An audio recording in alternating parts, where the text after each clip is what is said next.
Well, good evening, everyone. Happy May Day. Welcome to the May meeting of the Alaska Native Plant Society. My name is Elizabeth Blumink, and as president, I'm happy to welcome returning members and guests tonight. We like to begin our meetings by acknowledging that wherever we are sitting tonight, we are on Indigenous land.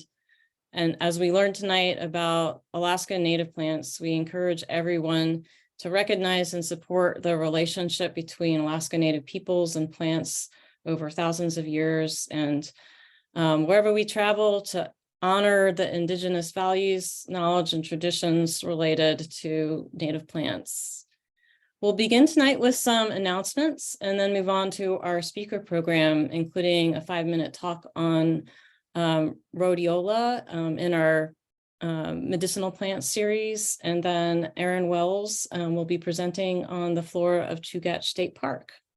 So the meeting is being recorded, and we do share the recording with our members afterwards. And throughout the meeting, we welcome visitors and members to introduce themselves in the chat or ask questions. Unless otherwise noted, however, speakers will be reviewing and addressing questions after their presentations. But if you want to speak up during the announcements section anytime, big news, actually, if you haven't heard it already, is that today is the first day of, to our knowledge, the first ever Alaska Native Plant Month. And this was an executive proclamation that came from the governor. He put it on the website today, or his staff, I'm sure, put it on the website today. So you can actually go on the governor's website and find the proclamation.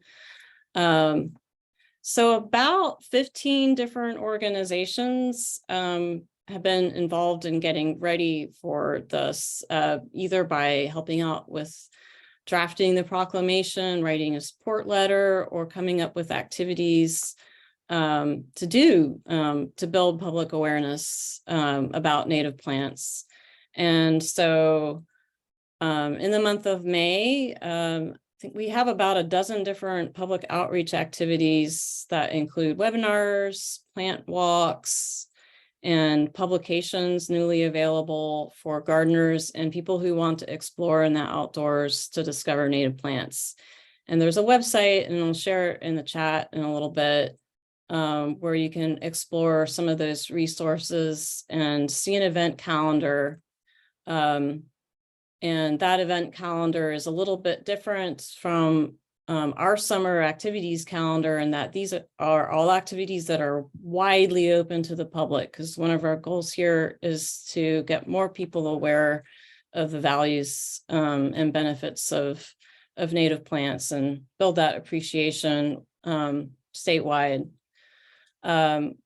And one of the items that I'd like to point out is that there's a new brochure that Pat Holloway of Fairbanks, a retired horticultural professor who spoke to us earlier this year on gardening with native plants. And she has some really interesting materials, further readings, advice on specific plants to consider for different applications in landscaping, and recommended resources, including some sources of seed and plant material. So that new publication is on the Native Plant Society's website, but it's also on this Native Plant Month website. Dennis Ronci, a longtime member, he put together detailed plant checklists and field guides for trails and backcountry areas around Alaska. So this summer, people who are interested in going to different places and taking along basically either on their phone or else just to print out some checklists or other information to even just research when they come back for different locations all over Alaska, Nome, Unalaska, Mount Healy, and plenty of places around South Central as well. And I know he has a whole bunch of other guides that he'd like to publish, and others who would like to participate in this and get their dots on the map are welcome to to raise their hand and get added to this project. So in general, yeah, like I said, we hope to generate more public awareness and appreciation for the value of native plants. And we encourage everyone here tonight to help spread the word about Native Plant Month and check out the events that are in the event calendar. And speaking of calendars, if you're on our member email list, you might have seen this morning that we sent out the Borealis Summer Edition, which is kind of a compendium of all the field trips and volunteer activities that we've planned. The first of these is actually down in Juneau on May 6th, which is Saturday, I believe, at the Jensen Olson Arboretum, led by Ginger Hudson and Khalil English, who are both members here, and they'll be doing a native plant walk around the garden at the Arboretum. And then I believe the following weekend, we'll have a field trip to Windy Corner. And that's a pretty popular one for our members. And I'll point out that many of our field trips are limited in size. So it's important to check with a trip leader ahead of the event, because there may be, if you look in the event description, there may be a limitation on the number of people who can participate. And Windy Corner is a good example of where you can't have 50 people on the trail and have a quality experience. So they cap the size on that one. And I'll point out that because of the limitations, some of these events, the only place that you're going to read about them is in the summer in the summer edition, as well as member emails. Ones that are on trails where there's a lot of room to spread out, those are more generally open to the public. Like we have one in late June, I believe, and well, I'll just point it out specifically. June 10th, we'll have a hike at Arctic Valley and Mount Gordon Lion with the local Audubon chapter. And that one is fully open to the public. There's lots of room for people to spread out. And that's a really nice event that we usually put on our Facebook page and let people know about generally. So that's the field trip list. We also have some volunteer activities, some invasive weed pulls and wildflower garden parties at the Campbell Creek Science Center. And throughout the summer, I'm going to keep my eye out if there are any other invasive weed removal projects that people would like us to post. Happy to include those in our monthly emails in the summer. So that's the newsletter. Make sure to check it out. And then, Aaron, did you want to talk for a couple minutes about BioBlitz or what we're thinking about for the summer? Sure. Yeah. After the wildly successful 2022 BioBlitz, we decided that we should do another one this year in Alaska, and so we're gonna stick with the same time frame. We're gonna have it start on July 1st and go through July 15th. And there was some debate whether we should start later because of the snowy, cold winter and early in spring, but we decided just to go for it in the same time frame. So yeah, there'll be a kickoff meeting the night of June 30th.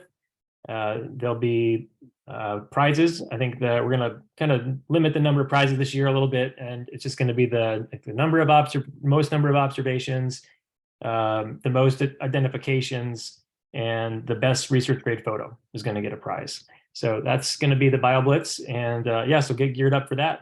It's coming fast. Thanks, Aaron. Would anybody else like to make an announcement related to native plants, activities, anything we should know?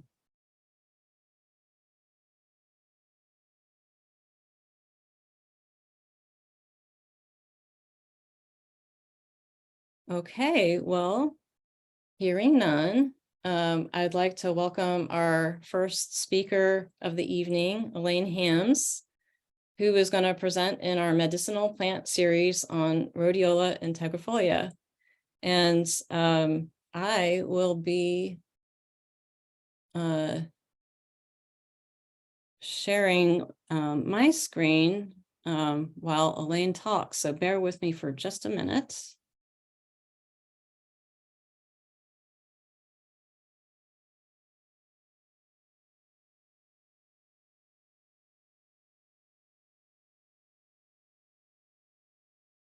Can everyone see my screen? Great. Yep, I can. Well, that's what's important. Okay, great. Well, Okay. Elaine, it's all yours. And start if anybody has issues with the advancing of the slides, please speak up. Okay, as an introduction, the Alaska Master Gardeners had a presentation by Stephen Brown, the Cooperative Extension Service Agent, on Rhodiola, Alaska's new crop. But his talk was specifically about Rhodiola rosea, which the native species here is Rhodiola integrifolia, which is most of this speech here. So the photo on the left here was in Bear Valley, and the one on the right is from Denali Park. And I think I got all of these photos from iNaturalist, and there's many, many more. So anyway, next.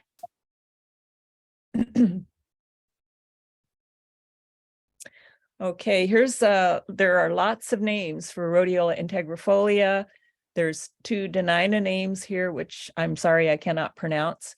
And then Nunivak is a Central Siberian Yupik name after Nunivak Island. And this is for Rhodiola integrifolia, which is the native species in Alaska. And here's a couple of the references that I had. So, okay, next.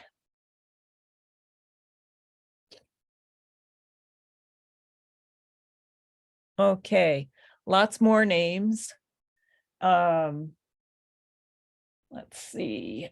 There's a lot of references, including Hultanes and Verna Pratts, that used Sedum rosea as the botanical name, while the currently accepted botanical name is Rhodiola integrifolia. So, so if you're looking at any of those books, you can kind of think of some of the other names for the same plant. So next. Okay. Am I here? Okay, so let's see. We already mentioned Rhodiola integrifolia, more particularly integrifolia subspecies integrifolia. And then there's several other subspecies. This Leedyi, and it's misspelled here, Leedyi, which is currently only found in Minnesota, New York, and South Dakota. And then the Neo-Mexicana, the only information I could find on that was it's in the New Mexico rare plants list as a sedum integrifolium. And then the species Rhodiola rosea is native to the eastern part of the United States, or actually North America and in Europe. So next. Okay, well, Rhodiola is a perennial herb in the Crassulaceae stonecrop family, and it's native to Western North America and Eastern Asia, particularly northeasternmost Russia, including Kamchatka. Several other species are native to other parts of the US. And there's one, supposedly another subspecies, or Procera, but it's considered by some as a synonym for integrifolia. So, okay, next.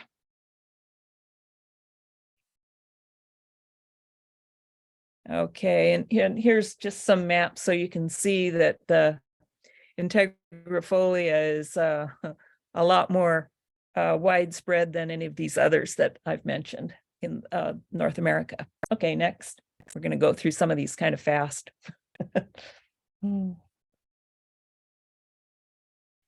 Okay, this shows at least North America and part of Asia, rhodiola. There's 10 species of rhodiola identified in iNaturalist. But later on, you'll see that most of these in Western North America and Russia, they're all Rhodiola integrifolia. So anyway, next.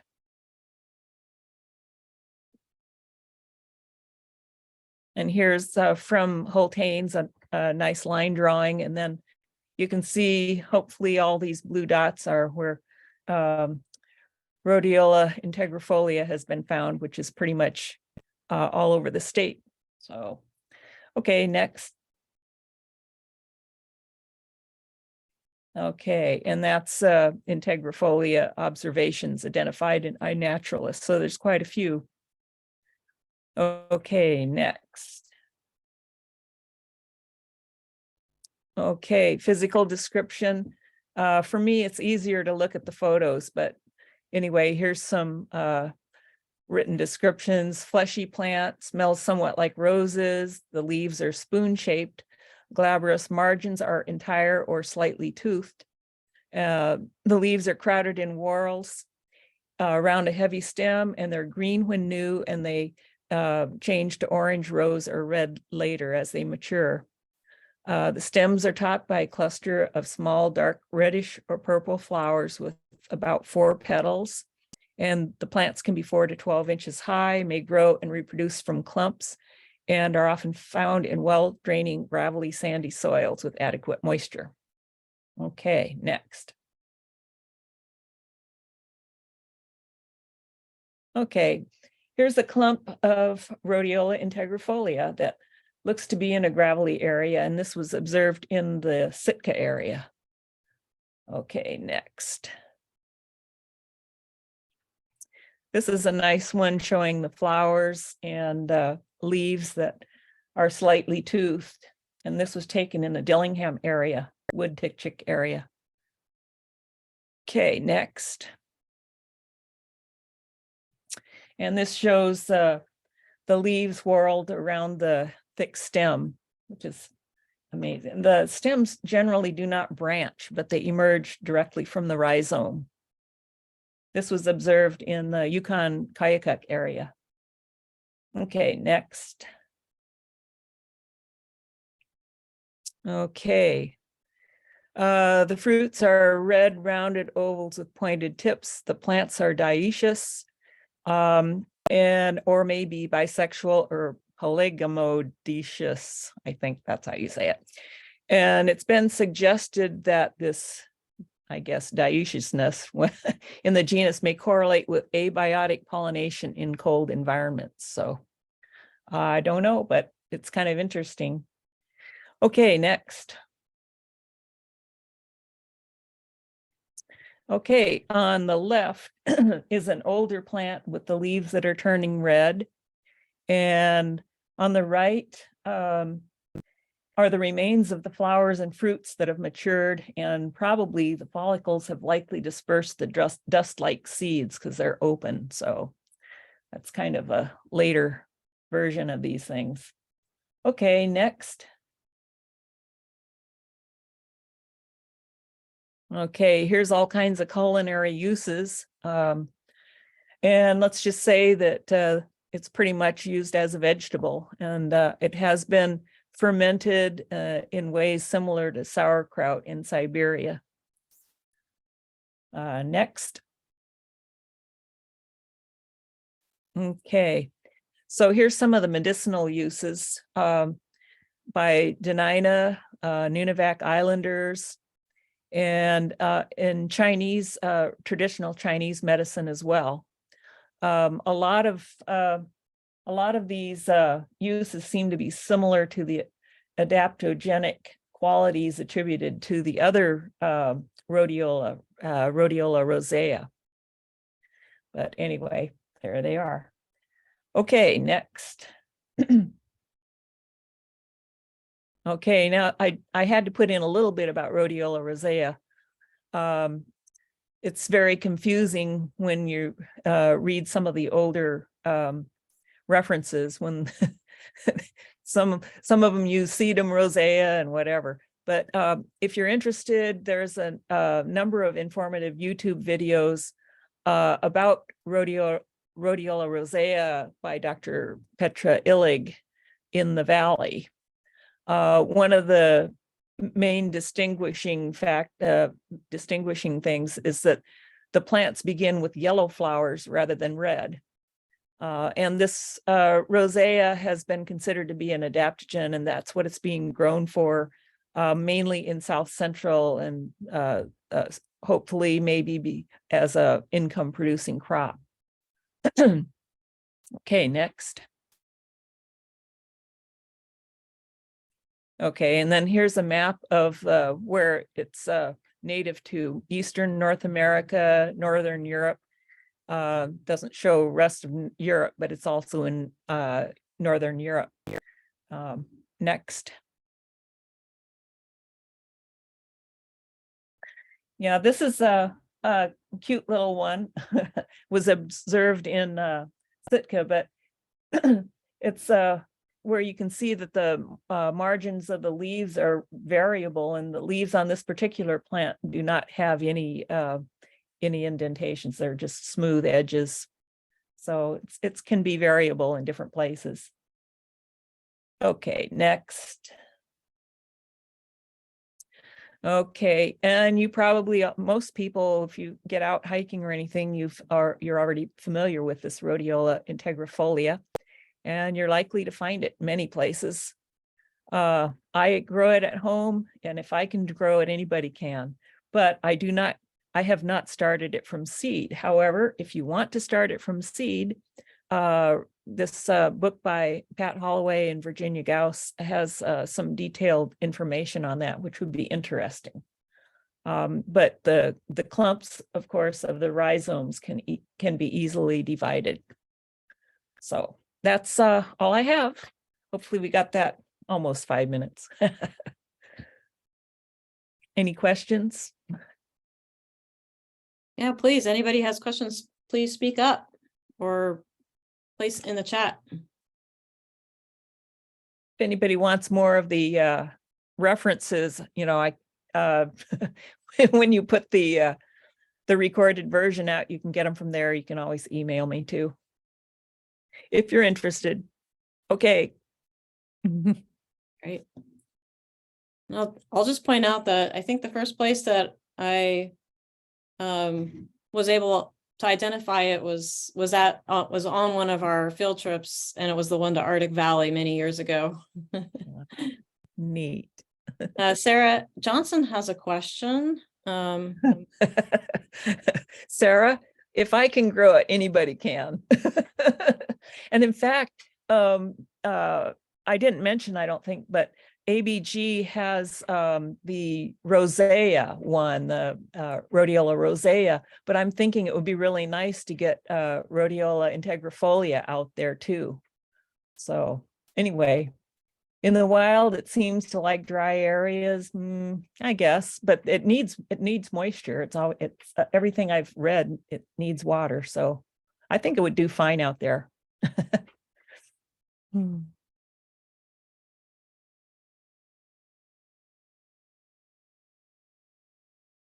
And Ginger says thank you, and Sarah, yeah, definitely getting it Definitely.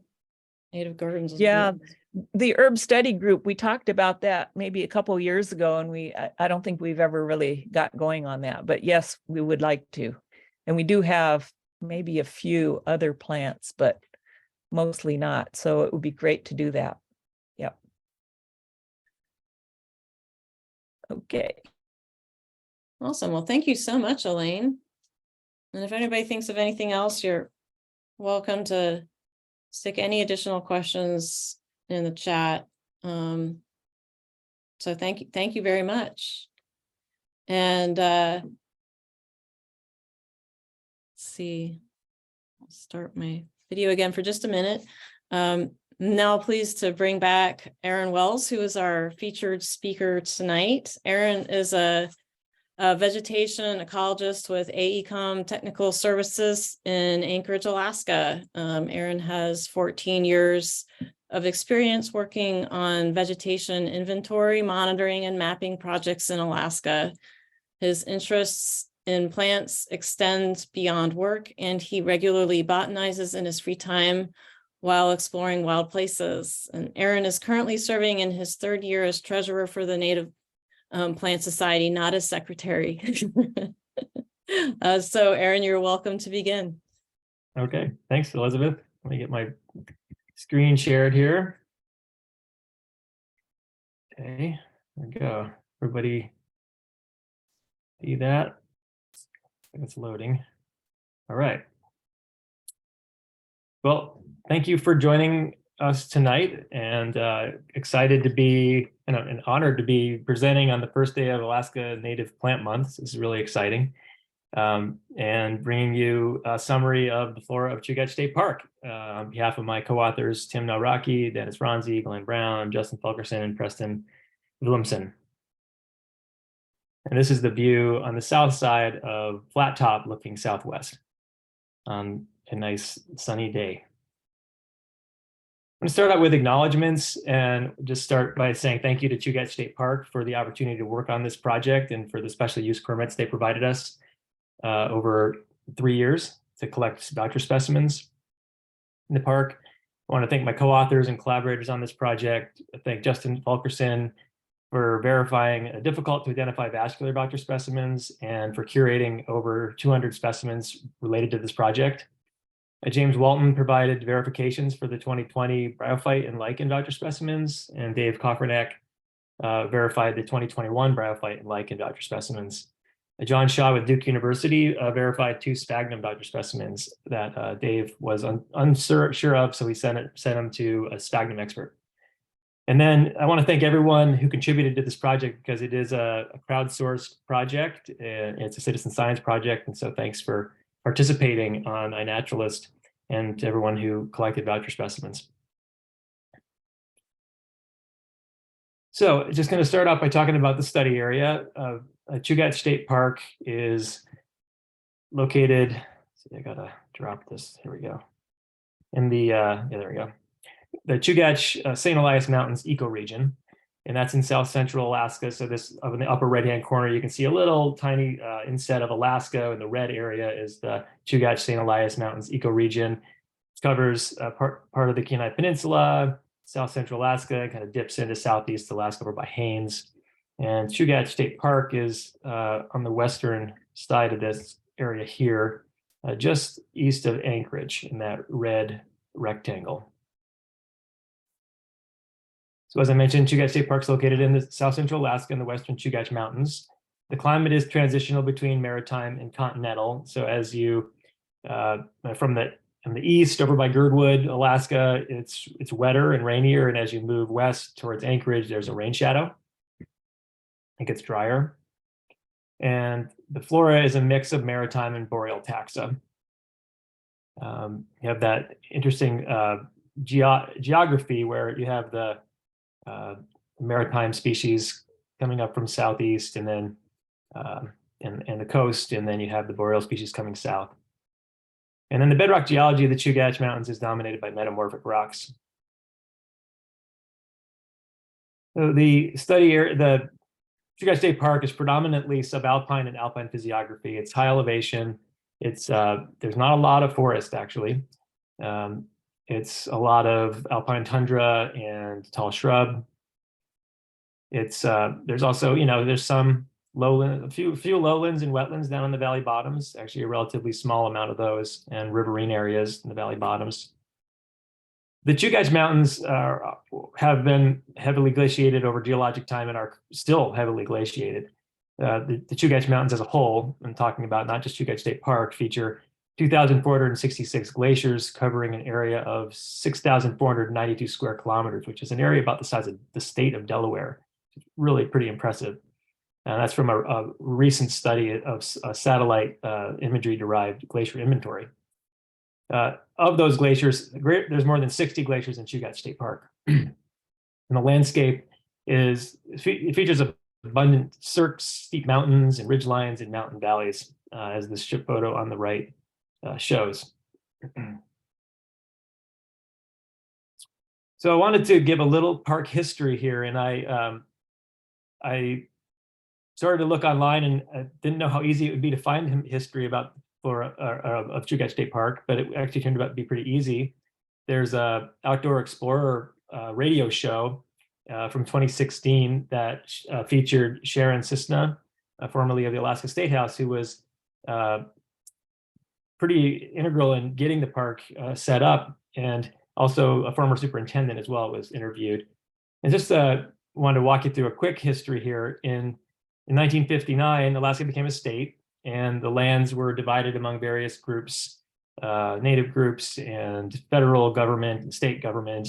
And the state of Alaska was given over 100 million acres at that time. And one of the first tasks that needed to be done was to survey the land and to create maps of where the boundaries were. In the early 60s, homesteading in the mountains of Anchorage, in the Anchorage area, was becoming pretty common, and people were pushing further and further up towards the mountains, and it was becoming challenging to access the mountains at the time. And those homesteads are now subdivisions. And I found that kind of interesting, because anyone who lives in Anchorage and wants to access Chugach State Park knows that there are still some challenges. And it was interesting to hear that there were challenges even back then. And this got people thinking, about how do we protect our wild lands. In the late 60s, there was a bit of a turning point in that the state proposed the timber harvest in Indian Valley, which is just around the corner from Anchorage on the way to Girdwood. And the lawsuit pitted recreation groups against the timber company. And the recreation groups were really diverse. And I found this really interesting too, that all these just diversity of people came together with the different interests, but almost, all similar interests in terms of being outside. Mountaineers and hikers and hunters and equestrian folks, Girl Scouts and Boy Scouts. And it turns out that the rec groups won the lawsuit. And it was because the timber company hadn't had any public meetings, which was a requirement at the time. So that was a big win. There was a big celebratory hike, apparently, up to Indian Pass, and 40 people, and people started to talk about how can we, protect this area. And it really came down to community activism. There were regular meetings at a restaurant on 4th Avenue in Anchorage.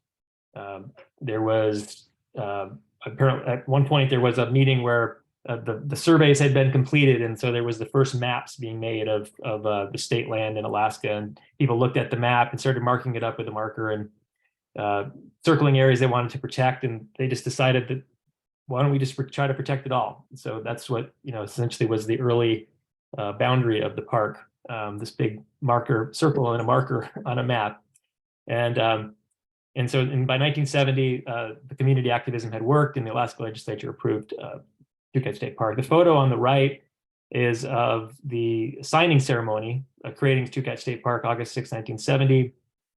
And Governor Keith Miller at the time, the dedication ceremony took place at what they called the Upper O'Malley entrance, which is now known as Glen Alps. So it's a pretty interesting look back in history to see what Glen Alps looked like at that time. And we all know now it's a big parking lot. Lots of people enter the park through there, and it's a very important place for people to get out and recreate.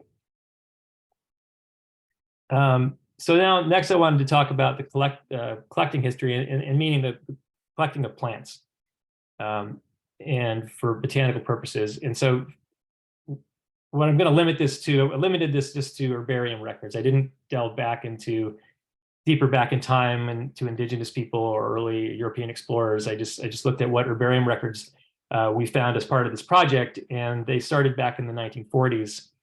And there were approximately, over time, there's been about 160 collectors.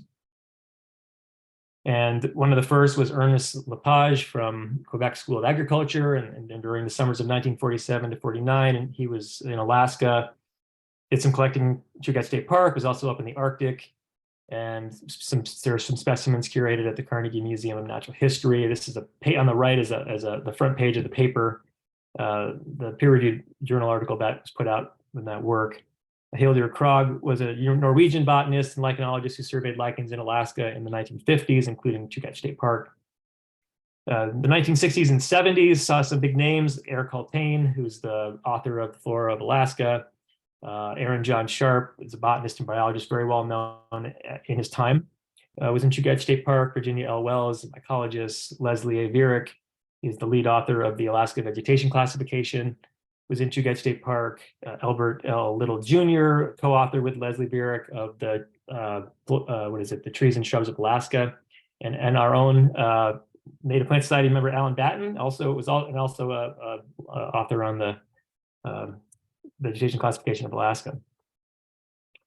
In the 1980s and 90s, it was a heavy collecting period, lots of collecting going on.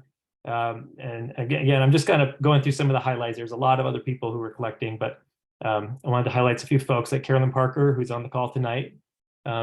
She's with the herbarium at the University of Alaska Fairbanks. Steve Talbot, formerly of the Fish and Wildlife Service, botanist, ecologist. Ludine Marvin, who stood out to me in that he had 493 collections, which was one of probably the biggest collector in the park. And so I'll talk about Ludine in a little bit. Mike Duffy, Robert Lipkin, Wilfred B. Schofield, who was a botanist, biologist, and author of Field Guide to Liverwort genera of Pacific Northwest or Pacific North America.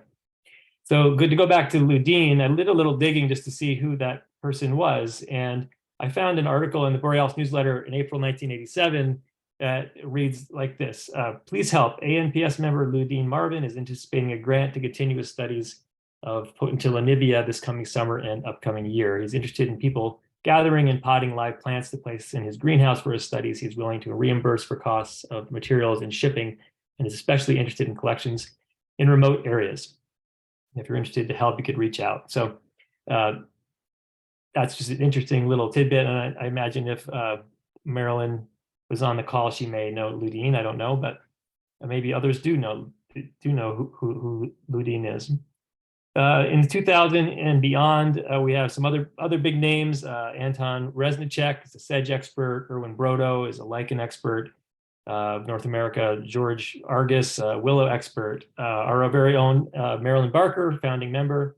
Alan Battens was at it again. Robert Soreng, grass expert. Verna Pratt, our founder of the Native Plant Society of Alaska. Rydar Eldon, Steve Talbot again, Wilfred D. Schofield, and then our very own Dennis Ronzi and Preston Blumson. So I wanted to just, I'll circle back and just say again, this project is just really a compilation of a lot of work by other people. And I wanted to make sure that was well known. And now I'll be talking about my naturalist observations later on in the talk. This is just voucher specimens. All right, so what is the Flora of Chugach State Park project? Well, it's a volunteer-led project organized by the Alaska Native Plant Society in cooperation with Chugach State Park. And the purpose of this project is to document the flora of Chugach State Park and including vascular plants, bryophytes, lichens, and fungi. And we know that lichens and fungi are not plants, but people looking for plants and bryophytes are often encountering lichens and fungi and like to take photos and document them. So we included those two. And it's a citizen, I wanted to also note that it's a citizen science project, and we'll talk about citizen science and what it is in a little bit. Observations are from herbarium records, as we just saw, and crowdsourced from iNaturalist. And there's the website for the iNaturalist project. So what is citizen science? Citizen science is when the public, both scientists and non-scientists, voluntarily contribute to scientific research. Citizen science data is increasingly becoming an important source of data for scientists and land managers, especially for biodiversity and conservation projects. And on the right are just some screenshots of peer-reviewed journal articles that feature citizen science data. And that's just one of 3 of many that I found. The data for citizen science is often crowdsourced, and what that means is that it's obtained by enlisting the services of a large number of people, either paid or more oftentimes not paid, typically via the internet. So what are advantages of citizen science data? Well, it's freely available. The infrastructure is in place to store the observations. And there's a high volume of data can be obtained, limited only by the awareness and willingness of people to participate. The challenges of that data for scientists is the quality of the observations are often lacking. With iNaturalist, it's often that there may not be enough photos taken of a plant for an experienced botanist to confidently ID the plant, or location data might be missing. The other challenge is that observations are often unstructured, and that means that, meaning that they don't follow a statistically rigorous study design. And without that, it's difficult to draw conclusions from using statistical analysis. So how do we address these challenges? I propose a three-pronged approach. That is outreach, education, and engagement. Outreach in the form of webinars like this, also education, or also like our Borealis newsletter that you get when you're a member of the Native Plant Society. Education in the form of workshops that the Native Plant Society puts on, or webinars that we've put on in the past, demonstrating how to use iNaturalist, and then engagement in the form of field trips that the Native Plant Society puts on, or just getting out and doing a bio blitz, or those kinds of things. And so, what is iNaturalist for those who don't know? iNaturalist is an online citizen science application and database used for recording observations of the natural world. And there's a website there. It's a joint initiative of the California Academy of Sciences and the National Geographic Society. It's interesting to learn that, though, that it started out as someone's master's thesis, and it launched in 2008 onto the web, and it's grown ever since. And so, just some stats from these stats are not from the Flora of Chugach State Park project. These are iNaturalist wide, global. And so there's 134 million observations of over 425,000 species, and this is all organisms, not just plants. And there's 6.2 million members globally, so it's pretty big, and it's a powerful application. And how does it work? Well, as I mentioned earlier, this term crowdsourcing, where you're gathering data from just people out there, oftentimes not getting paid to do it. And so what you do is you take photos of an observation of an organism, for instance. You post the photos on iNaturalist and add an identification. It might even be at the genus level, and that's okay. I mean, you do your best. iNaturalist will even has artificial intelligence that will analyze the photo, and it will give you a best guess that what it thinks it is. And it's often does a pretty good job. Other users review your observations and provide their own ID. And if a majority, 2/3 or more of users agree on an ID, the observation becomes what they call research grade. And with that just means that there's a higher confidence in the ID. And so essentially, the higher number of observers that agree on an ID, the higher the confidence in that ID. So I can just show an example here. Let's see how this goes, jumping out of my presentation. So here's the observation from me, and you'll note this is Swertia perennis, and those who know that there's been some changes in taxonomy. iNaturalist has their own taxonomy that they follow. I think now it's, at least in the provisional checklist of the new flora of Alaska, it's Swertia obtusa, I think they're going with. But we've got, I've made my ID, then other people have come in, 5 other people, and they've agreed. It's like, yeah, thumbs up, like 5 thumbs up. Let's go back to talk here. Go to this other observation. So then here's the other thing that can happen. So you put it out there and you take good photos, you do what you can in the field, and then you provide an ID, and then your friend Dennis comes in and he has some comments for you. And this is a really great example, I think, of really productive dialogue on iNaturalist about these observations and what we can learn from them. It's also a really good example of some of the limitations of iNaturalist, in that if you can't sometimes get enough photos, or you can't get close enough photo, or you can't get just all the right parts, and even the close-ups of the leaves, and you zoom in and you try to see those feathery hairs, but you just can't quite see them. So I've done some experimenting with using digital dissecting scopes to try to get closer photos and in more detail and all that. And that's worked pretty well.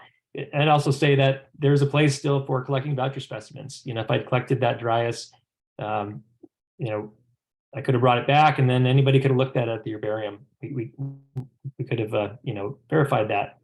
And those of you who may or may not know that Dryas has changed taxonomy recently. Dryas octopetala is no more in Alaska.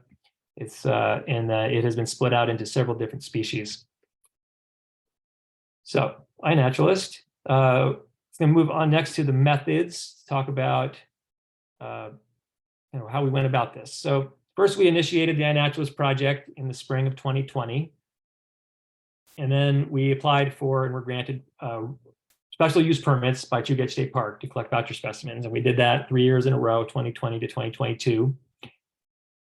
And then we, after the summer was over and the winter set in, we got busy in our computers and we downloaded existing herbarium records and research-grade iNaturalist observations from the Global Biodiversity Information Facility, or GBIF for short. And then the screenshot on the right is just the homepage of GBIF. And it's also a very powerful tool. And it pulls together these herbarium records from across the country, across the world, I think. And then it also pulls in research-grade iNaturalist records. So it's a great place to go if you want to get a lot of data and you want it to all be compiled for you already. So then we imported that data into the project database and performed some quality control review. One of the first things we looked at was location quality. That was really important. Any records that had locations with a GPS accuracy of greater than 11 meters, we considered low quality. And then we also looked at flagged any records that were observed before May 2000. And that's an important date for GPS technology, because before that, the military was scrambling GPS signals called selective availability. And after that, they released that and they allowed us, everyone else, to have access to GPS and reasonable accuracy. So those were flagged as well. And they're still important data. It's not that they're not important data. It's still records from within the park, and they tell us something about what's there. It's just that we might not know with high confidence where that observation is. And then also we looked at taxonomic resolution, and we excluded any observations that were at genus level or above. We're just interested in species and subspecies and varieties. Okay, so methods continued. The next thing we did was we standardized taxonomy. Of course, we had data from all different sources, and they all use different taxonomies from different eras. And so we standardized to the Flora of Alaska's project's provisional checklist. And on the right side of the screen is a screenshot of that, the homepage for that. It's a really great resource. Alaska Center for Conservation Science hosts the website, and then there's a big group of people who are actually working on the revisions to the Flora. All amazing work and really important work. And it's a great place to go if you want to know what the current accepted name is in Alaska for a plant, or learn about the synonyms for a species.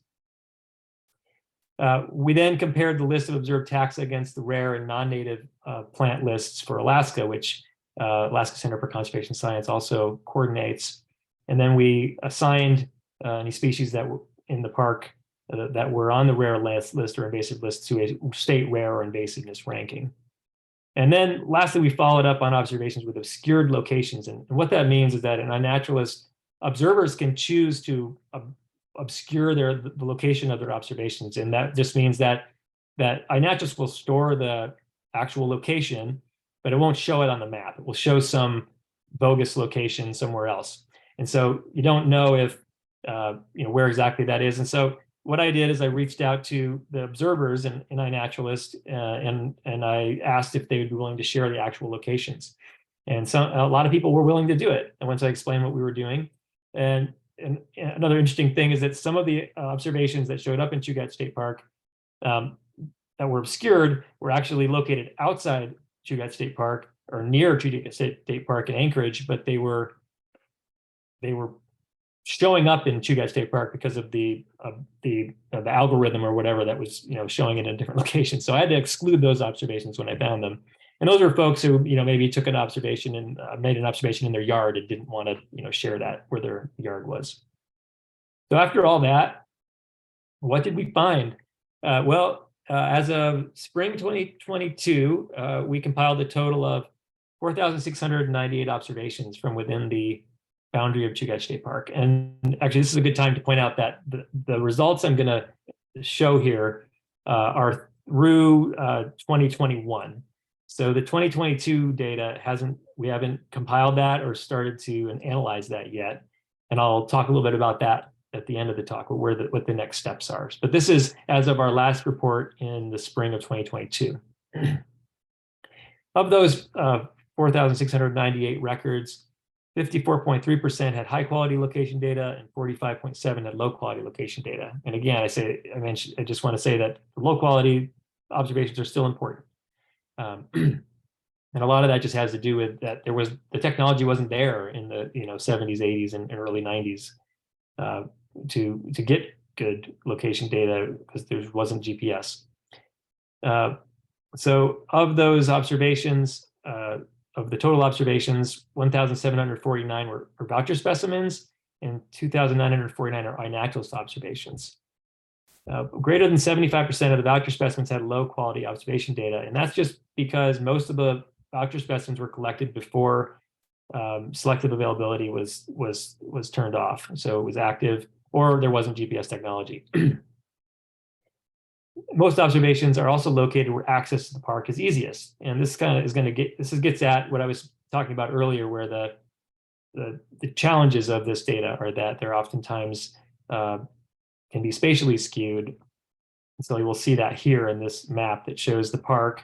Here's Anchorage on the left, and then the green boundary is the park boundary, and the different dots are just different types of observations. And in this case, they're coded by the year and their location quality, but mostly just pay attention to how clustered they are. And so this heat map in the left corner here shows the brighter colors being a greater concentration of points.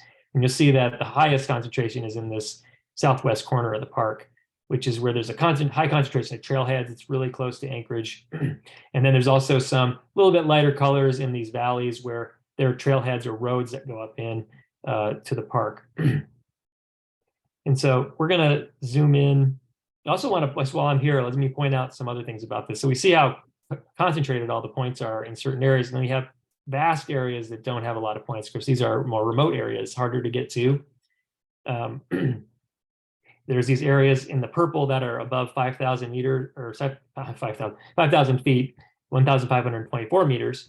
And there's a lot of that is ice and glaciers and all that, but there's some areas that are not. And that was one of the data gaps we identified in 2022 for these very high elevation areas of the park. So these are what we consider data gaps where there aren't any points. We're going to zoom into this area, which can refer to as quote unquote the front range of Chugach State Park. So most observations were in the front range, and they were clustered within 2 kilometers of popular trailheads and less than 1 kilometer of trails. And you can see these linear arrays of points, which are often following trails here. And it makes sense. I mean, this is the easiest access to the park. It's where most people are going to go for a walk or a hike or a trail run, backpacking trip. For instance, the nearly linear array of points leading southeast from Acute Creek trailhead along Turnagain Arm Trail. You can see this just totally packed in with observations. So nice work, everybody. And it's also one of the first places you can see plants in Anchorage in the spring. And then the Falls Creek Trail, Bird Ridge Trail. So this pattern may result in a spatially unbalanced sample unless additional observations are made in areas farther from trailheads and trails. And this was one of our conclusions from the 2021, the report we prepared in 2022 for the 2021 field season. As of the spring of 2021, important spatial data gaps included areas above 5,000 feet, as I mentioned earlier, the areas in purple were appearing in wetland areas, and Peters Creek, Bold Peak, Ship Creek, and Bird Peak. These are all challenging places to access. So a total of 898 unique taxa were recorded in those 4,698 observations, which is pretty remarkable. it represents just over a third, 36% of the approximately 2,500 vascular plant taxa known to occur in Alaska. In 2021, observers added 78 taxa that had not previously been observed in Chugach State Park. So nice work, everybody. This donut chart on the right shows the percentage of observations by life form. So coniferous tree, deciduous tree, low and tall shrubs, dwarf shrubs, forbs, graminoids, spore bearing, which is like, for instance, ferns, moss, liverwort, lichen, and fungi. And the three most commonly observed life forms are forbs, graminoids, and mosses. And forbs are very rich. There's a lot of species of forbs. So we could imagine there would be a lot of observations. The three most commonly observed families are Ericaceae, Rosaceae, and Asteraceae. So this bubble chart, it's called, has a lot of information embedded in it. And it's showing on the y-axis the number of observations. And so it's ordered by the number of observations. So you have lower observations here and higher number of observations here. And this is just for the top 35 families. So these are the 35 families with the most observations. Ericaceae being the one with the greatest number of observations, as I mentioned earlier, Rosaceae, Asteraceae, Ranunculaceae, Poaceae, and onward down the line. The size of the circle is the number of taxa observed in that family. And so we group them into less than 10, 10 to 30, greater than 30. Somewhat arbitrary, but it's a way to display the data. You could group them differently. And then the color is the kind of the life form, if you will. So some interesting insights just by staring at this long enough. It's kind of fascinating, really. So for instance, the Onagraceae family, this is the willow herbs and fireweeds. It had quite a few observations, over 100 observations, but it had less than 10 taxa observed. And when I dig deeper into that, really like 97% of the observations are of two species, which are Chimerion angustifolium and Chimerion latifolium, which are two fireweed species that are ubiquitous and really easy to identify and pretty spectacular when they're in flower. So that was pretty interesting to see that. And so what this tells me, though, is that there's more work to do in this family to find and document other species in the Onagraceae family. Another interesting thing I determined from this is that Ericaceae, the family with the greatest number of observations, it only had 10 to 30 taxa. These other two, Rosaceae and Asteraceae, had greater than 30 taxa. This had 10 to 30. And so what was going on there? And we started to look a little deeper to see how many species are actually in Alaska in this family, or in this part of Alaska in this family. And so to get a sense for that, and to get a sense for how complete the inventory was for this family, I looked at the floristic inventory of Denali National Park, and I looked at the Ericaceae species in Ericaceae there. And so in Denali, there's 28 ericaceous plants, and in Chugach State Park, there are 25. So I'd say we're getting pretty close, and that's an indication of that, that we're kind of getting to where maybe there aren't too many more to find. But we should keep looking for sure. And then lastly, there were some families, for instance, the Juncaceae. There's also the Cladoniaceae and Orchidaceae, where they had, relatively low number of observations. So in this case, for Juncaceae, it had less than 50 observations, but it had 10 to 30 taxa. So it got me thinking maybe there was a past concerted effort to inventory the rushes and the wood rushes in Chugach State Park. And when I looked at the records, 2/3 of the taxa were observed from by a single observer. And then when I looked at Denali, just to get a sense for how complete the inventory may be, there's 15 taxa in CSP that have been inventoried to date, and there's 22 in Denali. So I think there's more work to do, but pretty interesting finding there. Okay, so to carry on, so we were just looking at the most frequently observed families, right, with the most observations. Well, at the other end of the spectrum, there are 46 families that have only a single observation. These maybe they're families that sometimes there may be only one species in that family. And then in other cases, there may be more work to do. So one disclaimer here of that last chart is just in this discussion is to say that we've not compared the list of taxa or exhaustively compared the list of taxa from this project against the total number of taxa within each family known to occur in similar environments in South Central Alaska and adjacent Canada. So just I would advise using caution when interpreting the results presented here with respect to the completeness of the taxonomic inventory by family.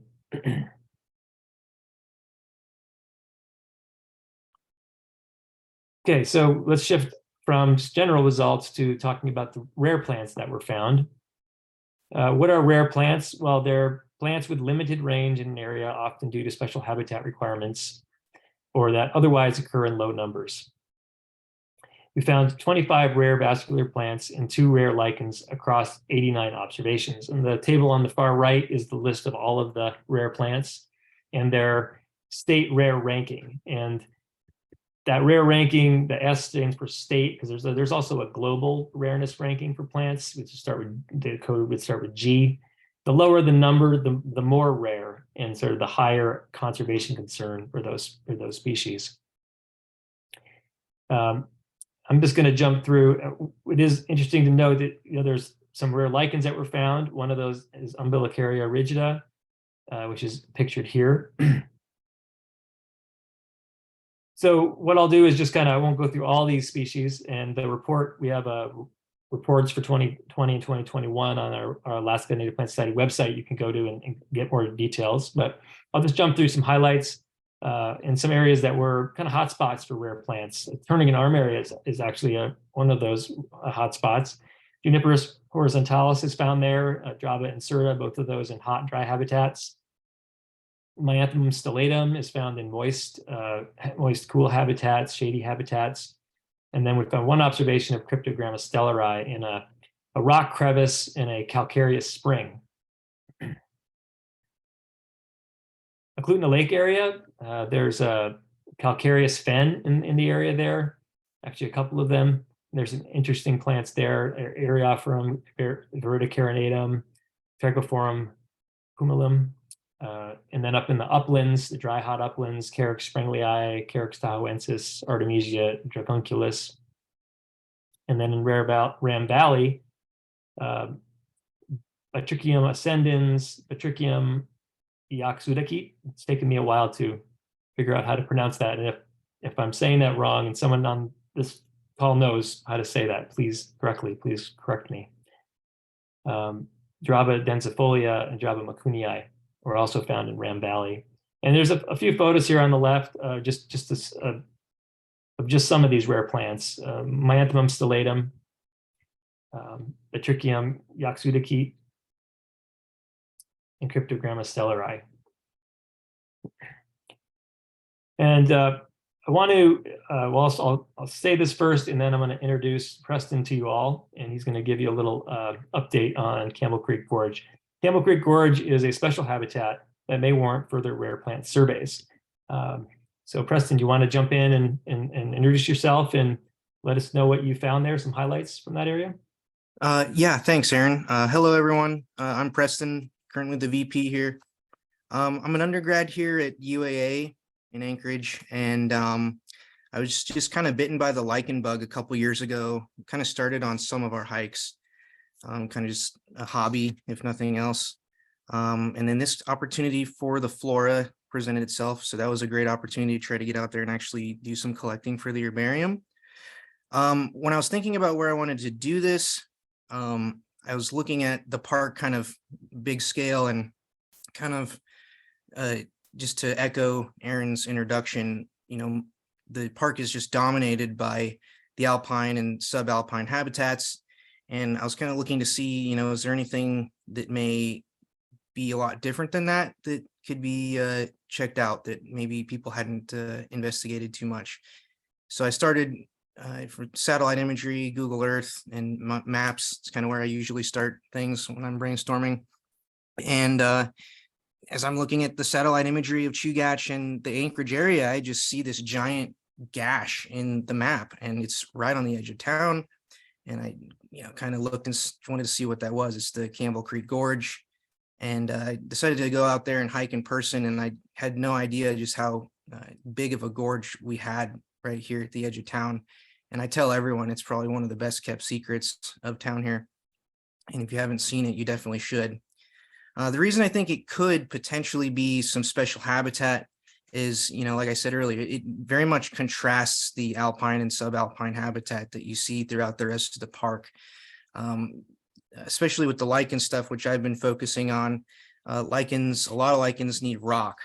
And in the subalpine and in the more thick forest, rock is a little bit hard to come by. Generally, all you'll see is either really small stones, or the larger rocks will be your glacial erratics that have over time come down from the alpine. And those generally have some interesting lichens on them, but they're not too big enough to, make really large communities of interesting stuff. But the gorge is, and it has an abundance of not just rock, but rock that is like on vertical faces that you don't see in too many other places, especially that's not in the alpine. And lichens are interesting in that you can see these shifts in the species on a face, whether it's a tree or a rock or something else, just on its aspect and its angle of a few degrees will change, and that'll change the species which are able to attach and start growing. So not only do you have an abundance of this kind of less common rock habitat, but you also have this gradient of aspects for all these different specialized lichens to kind of start growing on. And you see these in there, and you're not seeing these from my experience in other places at the park. There's definitely probably some sampling bias there. I've spent much more time there than anywhere else in the park, so that definitely needs to be said. But even, with some of the vascular plants, there seem to be some isolated populations there that I'm just not seeing anywhere in the immediate areas, especially with like the spore bearers, the ferns. I don't want to ramble too much, but I guess one of the last things I'll say is just evidence of how special it is you'll see things like cryptogamic soils or cryptobiotic soils down there, which is kind of interesting. And you'll see things like bacterial colonies just growing right directly on the soil, which is a good indicator of soil that's not being disturbed, which is contrasts the heavy use trail that's just a stone's throw away. So yeah, I guess just that introduces that habitat. Thanks, Preston. Mhm. Thanks for all your work, your hard work on this project. All right, so let's go from the unicorns of the plant world to the dregs, to the non-native plants, and talk about what we found for those. And the table on the right is in our most latest report and shows all the non-native plants we found. Well, what are non-native plants? They're plants that have not historically occurred in an area and have been introduced from elsewhere. Just a basic description, within non-native plants, there's a special category called invasive plants, and they're plants that have life history traits that, given the right circumstances, they're non-native plants with the right life history traits that, given the right circumstances, can just take over a whole area. They can, at the expense of native plants, and they oftentimes, and they'll change the plant species composition and structure, and they'll even oftentimes change the disturbance dynamics in such a way that it, helps that species to proliferate. So we found 37 non-native vascular plants across 115 observations. The three most common are Taraxacum officinale, Capsella bursa pastoris, and Linearia vulgaris. This table over here shows the species, but also their invasiveness ranking. And the ranking system was developed to be, this numeric range between 0 and 100, with higher numbers indicating a greater degree of invasiveness. And so the five most invasive plants we found are in Chugach State Park were Phalaris arundinaceae, reed canary grass, it's 83, Melolotus albus, 81, Pilicella aurotica or aurantica, 79, Vicia cracca, and Linaria vulgaris. The non-native plants were most commonly reported from along Turnagain Arm, typically within 400 meters, about a quarter mile of the Seward Highway and popular trailheads like Glen Alps, Upper Huffman, McHugh Creek, Bird Ridge, Arctic Valley, and Clutha Lake. And that, that makes sense in that that's where the pathways where these seeds for these plants could move into the park. And there's people moving through, and there's vehicles moving through, and animals will even use the trails a lot of times. So there are pathways for non-natives to move into the park. Some exceptions that I think are important to note are Pilosella aurantica, approximately 1 kilometer along the Bird Ridge Trail and along the McHugh Peak Trail, Plantago major and Lepidotheca saviolens along the Wolverine Peak Trail, and Trifolia repens along the McHugh Creek Trail. And just on the right are some photos of some of these rare plants: Linaria vulgaris, Pilosella, and Trifolium repens. All right, so lichens and fungi. In 2020 and 2021, we reported 72 lichen taxa across 171 observations in Chugach State Park. Thanks to the concerted efforts by Preston, who you just heard from, in 2021 through 2023, we've quadrupled the number of lichens confirmed in Chugach State Park to 289 taxa. Preston, do you have any thoughts on that, or do you want to share any highlights about that? Yeah, that was kind of the list that I was comfortable, I guess, putting my reputation on and saying like, hey, these are the ones I'm confident enough to say these are here. Through all the various sources that I've been using for the last couple of years, I did try to be redundant with my sources if possible. As we start doing our field trips, I think I'll start distributing like a physical list kind of in the tradition of Dennis. And it's going to be probably around an even 300 species once that list starts going out. And a lot of that did come from the gorge. And that's kind of why I was thinking that may be a special habitat, despite any, sampling bias there. But I think there's still a really big open question about lichens that isn't an open question with, a lot of other organisms that has been long since sorted out. And that is, where latitudinally does the greater diversity on Earth fall? And with a lot of taxa, that's going to be, equatorial. But because lichens are in competition with the vascular plants as photosynthesizers, it is something of an open question, according to some of the sources I'm reading, that, that diversity may actually be higher up here at higher latitudes. And it's something I wanted to kind of dig into and investigate. And we definitely seem to have a very large diversity of lichens. And I think there's still a lot more to find. Thanks, Preston. So the 5 most commonly observed lichen taxa in Chugach State Park were Cladonia stellaris, Cladonia gracilis, Nephroma arcticum, Solarina crocia, and Loberia pulmonaria.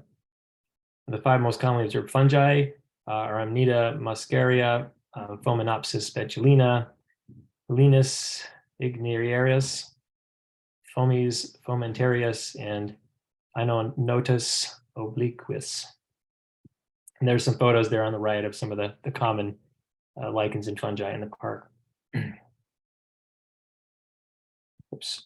All right, so I want to leave out the bryophytes. Bryophytes are light mosses and liverworts. In 2020 and 2021, we reported 88 mosses and 15 liverwort taxa in Chugach State Park. Preston has also collected bryophytes in the park, and will be certainly adding his list to the growing list of bryophytes in the park.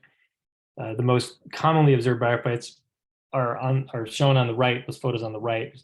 There's Hypnum suppressiforme, Porella cordiana, which is a liverwort. Rhodiola revoluta, I think used to be Hypnum revolutum. Avietnella avienta, and Visticium capillaceum. As I mentioned earlier, our reports are available on the Alaska Native Plant Society website if you're interested in more details, and we'll be talking about the next steps here in just a little bit. But I wanted to turn the attention to the current status of the Flora of Chugach State Park project on iNaturalist. These are some screenshots from the iNaturalist page for the project. And it's showing some of the statistics. So it's pretty exciting. There's 13,174 observations, and that's research grade and non-research grade. There's 1,181 species. And again, that number is greater than what we reported because, well, A, this includes 2022 data, but also there are species that may not have been confirmed by other people, turning them into research grade by providing identifications. 677 identifiers. So thank you to all the folks out there who get into the iNaturalist and do the hard work of reviewing photos and providing identifications, and also all the observers, of course, 831 observers out there with their cameras out. And the most observations are, well, Preston's number 1, 2,044, Bill Schwanett, 1,262, Glenn Brown, 754, Jeannie Osnes at 564, user Pink Links, and user Muir. Most species, Preston again is on top, 570. Nice work. Nice work to Bill Schwanett as well, 306. And Glenn, nice work, 227. And Jeannie, Pink Links, and Dennis Ronzi. And then the species that are most commonly observed, well, Aconitum delphinifolium is number 1, 145. And then going on down from there. So one thing to note on the far right here is the number of observations, and then this donut chart shows the number of research grade observations and the number that need ID. And as of April 29th, there's 53% are research grade and 47% need ID. So we need your help to provide IDs to the best of everyone's abilities. Get in there, and I know it's going to be limiting sometimes, using photos to ID and feeling confident in those IDs, but do your best. We want to try to. I'd love to see that number get up to 60% research grade before we start analyzing the data this fall and winter. So what's next? So as I just mentioned, we need professional and experienced amateur botanists, biologists, lichenologists, and mycologists to volunteer to make identifications on the iNaturalist project. We need people to continue to post observations from Chugach State Park on iNaturalist, especially in the data gaps.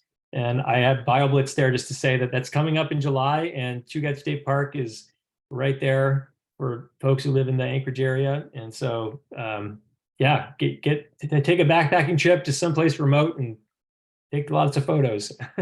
That'd be great. A question, additional field service in Campbell Creek Gorge. Preston, you've got me hooked. I want to go. I want to go check it out. I want to see what plants are there and lichens, and really interested in that area. It sounds really fantastic.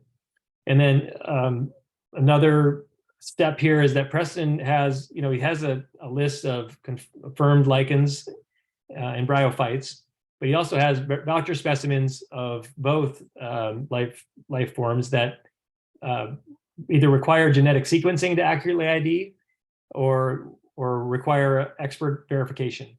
And so we're looking for funding opportunities to support this work. Preston, do you have any thoughts or like a number of approximate number of voucher specimens that you? Yeah, so I think the total number of specimens I collected, so I even collected like a handful of insects, but I think we're sitting right around like 110, maybe closer to like 115 specimens, fungi, lichens, vasculars, bryophytes, a few insects. Of all of that, I was looking at, let's see here, I think about 22 that need some help, that won't get treated, I think, just normally as they would kind of sitting in an herbarium. They kind of need a little more proactive help. And those are some really cryptic lichens and really cryptic bryophytes. Kind of as an undergrad, I'm in a weird spot where I'm no expert, but I can see a lot of things and be like, well, I know that's at least not common. So that was part of my workflow in the park, was learning what was really common, and then kind of pointing at things and be like, well, I don't know what that is. And then digging in and kind of just repeating that process. And that led to, the bulk of my collections was, so there are a lot of question marks on a lot of these specimens, and that was kind of by design. And there will be the need for some help. Bryophytes are extremely difficult to identify. They require at least microscopy, if not molecular methods. And it's not something that I know how to even begin with. And then the lichens used to be, acid tests and thin layer chromatography. And those two seem like they're moving towards more sequencing methods. And then again, just to kind of echo myself about the latitudes, Alaska is just an understudied region in general, across the flora. So I think it's just doubly that we get into those lichens and those less popular groups and maybe see what's going on with those. So I did want to keep it kind of modest. It's not like all 100 specimens need sequencing. So I did try to boil that down to the ones that I thought were critical, because they may be range extensions. They may be something that was just recently described. There's a Stereocalon species that is actually the only one we've had confirmed by a professional already. And that was just recently described in 2010. And there's probably less than a handful of those specimens out there. There was a nephroma lichen that I photographed, didn't get to collect it, but it was in the gorge. And Toby Sprabilla, really well-known lichenologist, chimed in and told me that that's something that they just recently described as well. So Alaska is just a big open question still. And this was just meant to be a small scratching of the surface there. So. Thanks, Preston. So lastly, in this coming fall and winter, 2023, 2024, and I don't even want to say the word winter to Alaskans right now, because I'm sure you may be tired of it, but next winter, after this great summer that's going to happen, we're going to compile and QC review the data through 2023 and analyze the data and prepare a final report. And we'll deliver the final report, GIS and tabular data to Chugach State Park and post a report on our website for everybody to view. And that's it. That's the end. I just want to open it up for questions. Anyone may have any questions? Well, first, thank you, Aaron. Great presentation. And there are quite a few questions that have lined up in the chat. So we can start with those and people can chime in as well. Ginger is asking, where is the herbarium that you were discussing? And I think I know the answer, but I'll let you. Sure. But there's many. So that a lot of the data that we downloaded from GBIF are from herbaria that are all over the world. The two herbaria that I've worked with mostly are at UAA and at UAF. And as Carolyn's still on, she could give a little description of the herbarium at UAF. Here. I'm trying to undo mute though, Aaron. Okay. Hi, Carolyn. Can you hear me? Yes. Yeah. Okay, the herbarium in Fairbanks was started,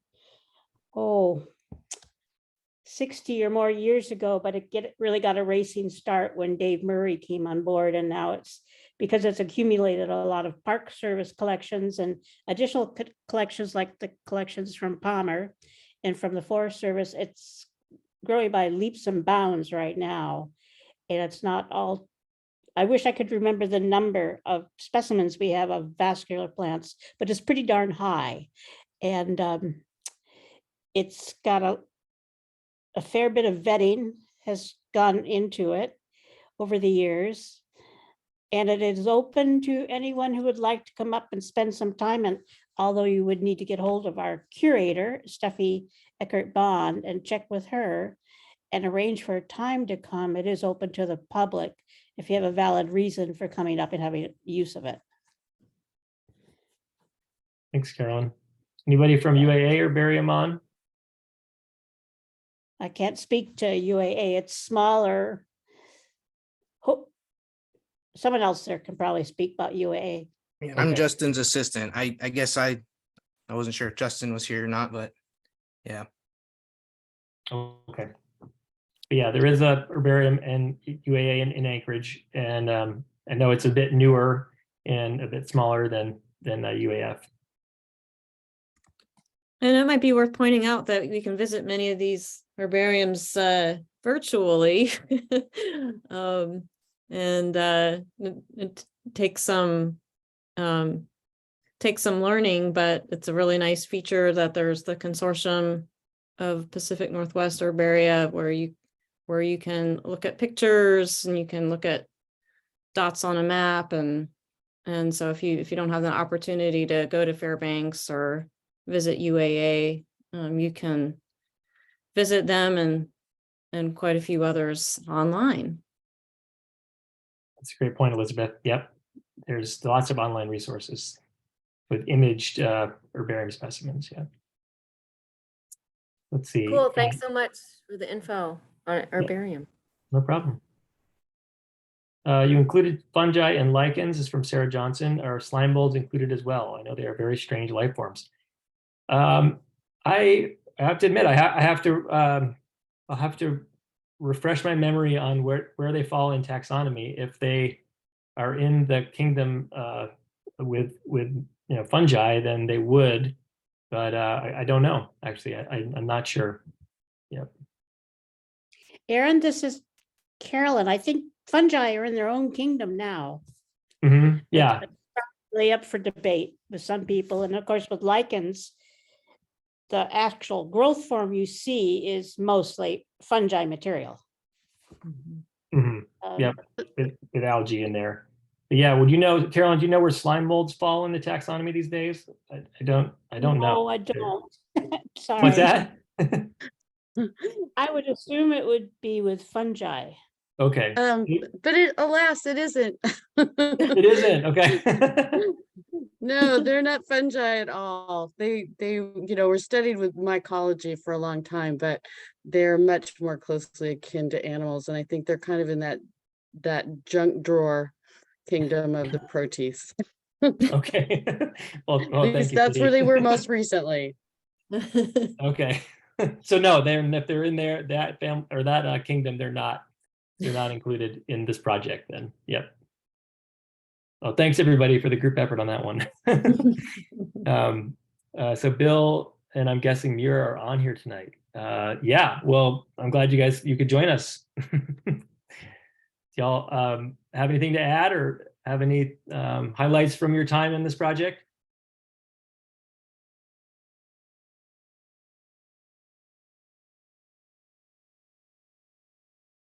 Maybe not. That's okay. How easy is it to, or difficult is it to negotiate to the gorge? Looks like Preston has some ideas, some thoughts here. There are definitely dangerous slopes. You can be on all fours at many points. Would be happy to lead a hike. All right, thanks, Preston.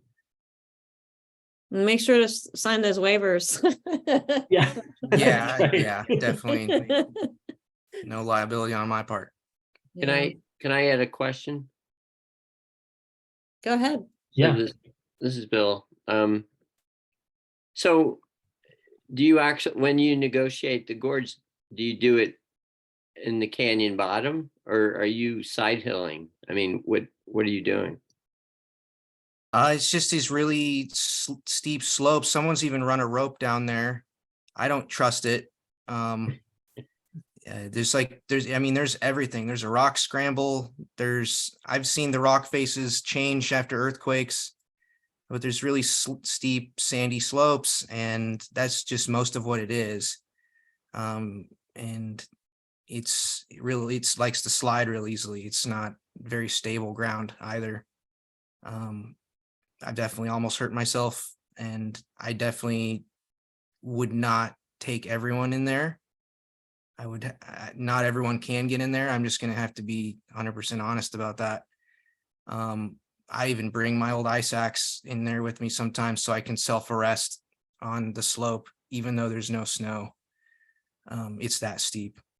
I've taken my waders down to the very bottom, and if you can get to the very bottom, it's fine. And you can actually even kind of wade around inside of the creek, inside the gorge, and it's a really unique experience. You feel like you're in some really remote place and you're just a stone's throw from town. But it's definitely dangerous to get in there. It's definitely steep, but there is a path. But you have to expect to, I mean, it's one of those 3 points of contact at all times type things.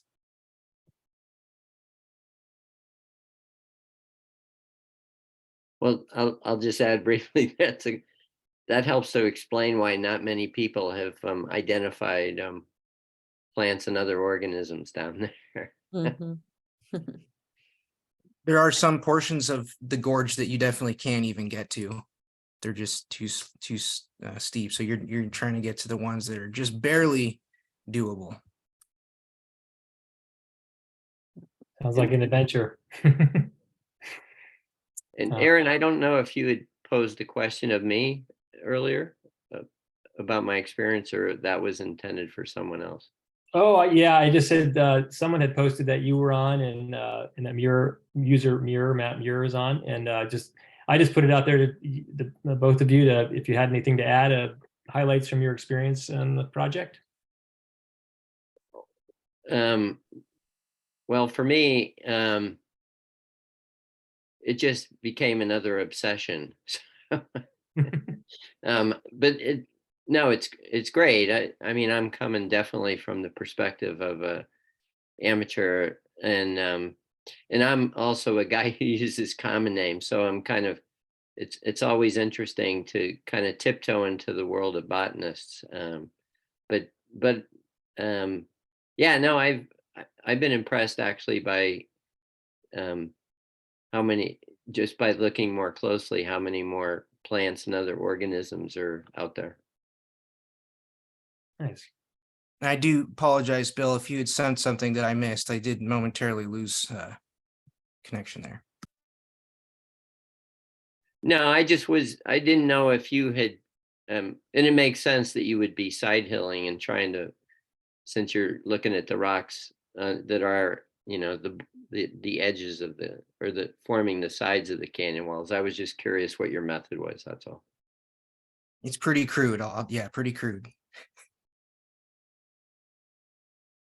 Great. So Matt Muir asks, in addition to the gorge, I would love to learn of gaps in a naturalist observation effort in the park map where we can try to target. And Matt, I can share the link to the report from 2021 that shows all the data gaps that we identified. So that'd be great. Yeah. Project. Carolyn's gonna compare our report to some work she's doing in Kodiak. It's awesome.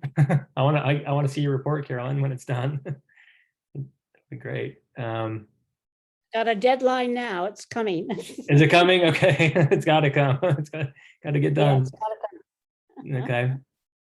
All right. Oh, and again, thanks, Kitty, for the bump there. And I don't know who Jay is. Jay's iPad. Thanks for that. Fungal single-celled. Yep, and Preston had it too. All right. Awesome. Well, that's all the questions so far. Any other questions from anybody want to speak questions and not chat them, or any other discussion to be had? I'm happy to answer more questions. Actually, I do have another question, and you may have answered it in our back and forth by email, but to me, part of the gap in the park, at least for me, is that I've been mostly identifying plants from places where I have cell phone connection, but I guess there's a way that you can still use the iPhone to try to get an ID and then later get a location, or I'm not sure how that works. There are lots of places where I would like to identify plants or lichen or fungi, whatever, but I don't know how to do it if I don't have a cell phone connection. Yeah, I can explain that. And I mean, we did chat about this too. Yeah, so what you can do is, as long as you have your, a smartphone with the GPS, which I think most do these days, and make sure your location services are on. Yep, thanks, Carrie. And take photos wherever. It can be in cell service, not in cell service. Get those photos, and then you can, when you get back to cell service or back to your Wi-Fi, you can upload to iNaturalist. You can upload those photos to iNaturalist, and the locations are embedded in the photos if your location services are on, and so then iNaturalist will pull that location data out and populate the location. You can also record a location with your GPS app or a higher quality GPS unit if you had one, and then you could actually manually populate the location in iNaturalist once the observation's uploaded. But yeah, it's really great because it would really be limiting if you were just using if you were just trying to focus on areas with cell service, especially in places in Alaska. Well, Matt says, Bill, I use the app often in airplane mode and then upload when I get home to Wi-Fi. Satisfying to watch all the observations upload at once. Definitely. Allie Marvin, appreciate the great talk. I'm a psychologist and have had a recent budding, unintended, plant passion and looking to study plants a bit more seriously. Glad to have found the group, just joined. In particular, I have a strong interest in indigenous uses of plants and will be starting the ethnobotany certificate program this fall. Just thought I'd say hi. Hi, Allie. Thanks for introducing yourself, and thanks for joining the Alaska Native Plant Society. I fear asking too many questions, but and maybe someone, again, this is something we can do another time maybe. I'm not sure how I would upload to iNaturalist from anyway. Aaron, you have my email address. We can do an email exchange another time. For sure. Yeah, I can provide more deals. I can provide a quick overview right here. And if you have the iNaturalist app on your phone, you can click Observe button, and then it will take you. Say, do you want to use your camera app, or do you want to go to your photos and on your phone already? And you go to your photos on your phone. You can select the ones you want, and it will walk you through the process of uploading them at that point. You can also get on your computer and on a desktop, if you have a desktop computer or laptop, and you can go to the iNaturalist website, and you can upload an observation that way too. Similar process, just sort of the desktop version versus the phone app version. So I'll follow up with you, Bill. And if anybody, Lorraine, do you have any more questions now about that?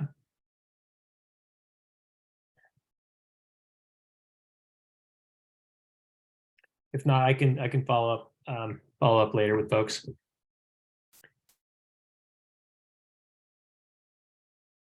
I'll just point out that as maybe almost a companion to some of this, there are some organizations that are trying to do a little bit of focused work on invasives in the park and also on the outskirts of Anchorage, looking for invasives like birdcherry and the orange hawkweed, which I don't recall the scientific name for, but Aaron, you showed a few minutes ago as one that's creeping up the ridge lines, basically. It's all over Bear Valley, and I assume that's how it's getting up into further into the park.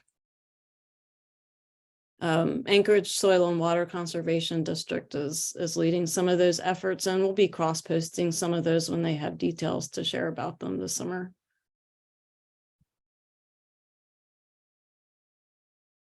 All right. Well, if there are no other questions, and I guess we can wrap it up. Round of applause for Aaron. And before anybody falls off, I want to point out that there is another webinar in the Alaska Native Plant Series tomorrow night on respectful harvesting. And that's led by the Tribal Extension Program. A URL to register for that is on our website in the events tab. And it's also in the events listing at the Alaska Native Plant Month website. And there are webinars throughout the month, and that's a good place to go look for them. Yeah, we'll have announcements going throughout the spring and summer, just reminding about activities, whether they're hikes, webinars, or the Bio Blitz coming up in July. So we will hope to see you out on the trail and connect with us whenever you have any questions or would like to offer up a new activity that's not on our calendar.